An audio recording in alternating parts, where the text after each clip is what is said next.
Not everything in the comic book industry is in disrepair. There are some good things that happen, and I think stories like this are proof that people recognize when something is good. There might be some apprehension, everything might not be exactly as we want it, but life doesn't work that way.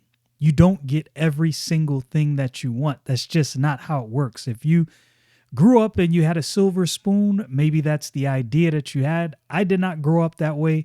So I'm used to being in the position where I don't get everything I want. But when you get, let's say, I want to say enough. Some people will say it's not enough.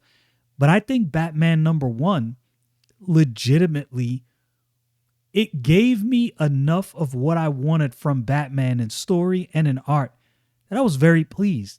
I liked it a lot. So anyway, get into this article from comicbookclublive.com. Batman number one sells over 500,000 copies. Now, I don't know if this is how many copies went out to comic book shops.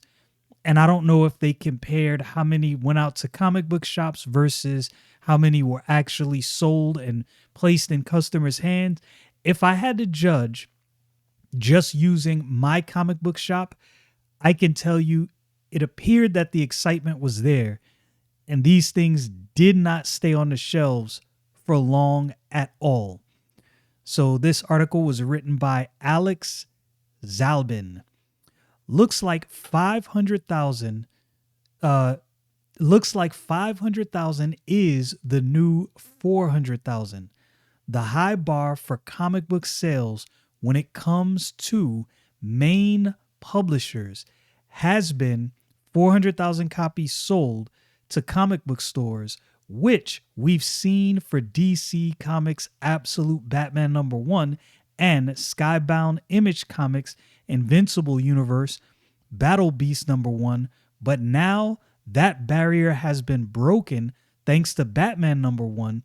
The newest volume of the iconic title has sold over 500,000 copies to comic book stores. Okay, so it does say to comic book stores. As shared with Comic Book Club by DC Comics. Now, I'm assuming if they have these numbers, it's because comic book stores probably requested a certain amount. They got that amount. They sold out. People are still looking for the book.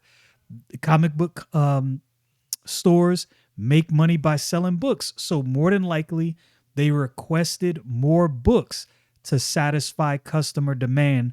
And to me, that's a good sign. Seems like things are going well. And here's my guesstimation. My guesstimation is that one of the reasons that this book sold well is because this is mainline Batman. This is not some alternate universe, not something that's just going to end tomorrow, especially if it's going well.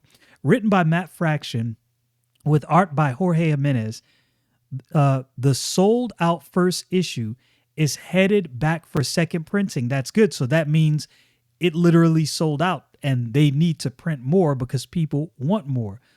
But this number only counts for the first printing of the new series, which sported 9+ covers as well as blind as a bat blind bag program that sent some retailers into a frenzy. And I can tell you this is true.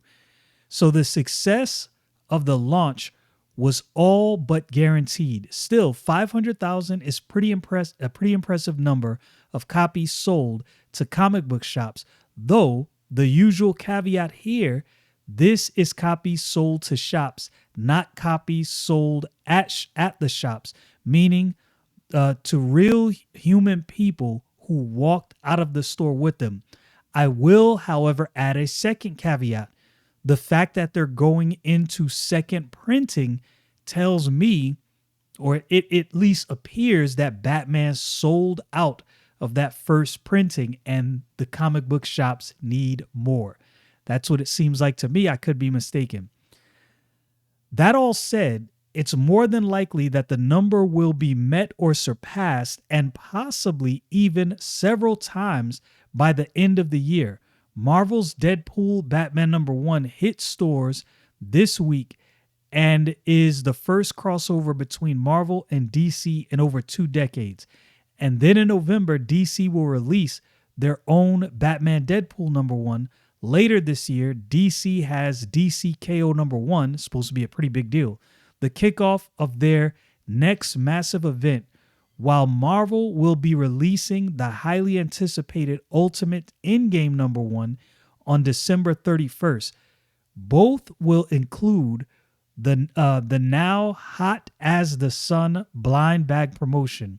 So it's possible either could see over 500,000 in sales, though Marvel does not release sales figures, so it'll actually be impossible to know what is actually the best-selling comic of the year.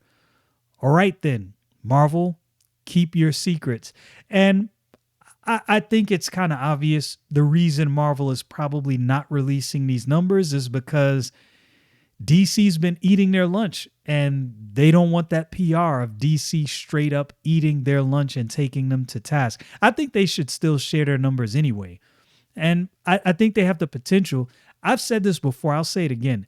To me, and you can tell me in the comments whether you agree or not, to me, there are 2 comic books that are key. I'll say 3. There are 3 comic book titles that are key to Marvel comic book success: Spider-Man, Fantastic Four, and I think the biggest one is X-Men. If I were Marvel, I would get John Byrne or Chris Claremont, while they're still with us, to write a very good X-Men story. And I wouldn't just put any artists on it. I would get the cream of the crop, best artists you have at Marvel, put them on that book and make this thing a hit. Because to me, X-Men generates more traffic to Marvel in general, much like I think Batman does the same thing for DC. I think when Batman is overall doing good, DC's doing good. Anyway, if your retailer did sell out of Batman #1 and you want to pick up the second printing, that will hit with brand new covers on October 15th. Oh, okay. Comic Book Club live info. I won't read all of that, but yeah, I think this is legit. I think they legit sold 500,000 copies. I don't think that's just the copies they sold to the retailers. I think all of those books walked out in somebody's hand, because when you look at all of the reviews across the board, some of them were good, some of them were better than others. Not all of them. It wasn't all glowing reviews, but I don't think I saw one review of Batman #1 that had something to the effect of like a harsh critique, like it wasn't worth buying. Every review I saw, now I'm sure there's bad reviews out there. Don't get me wrong. Obviously, I don't see every video, but all of the videos I saw from the people I follow that are objective, if it's bad, they call balls and strikes. They all seem to like this book. I read the book. I thought the book was good. I have my review here on this channel. So if they stay on this path, this is a good sign for DC.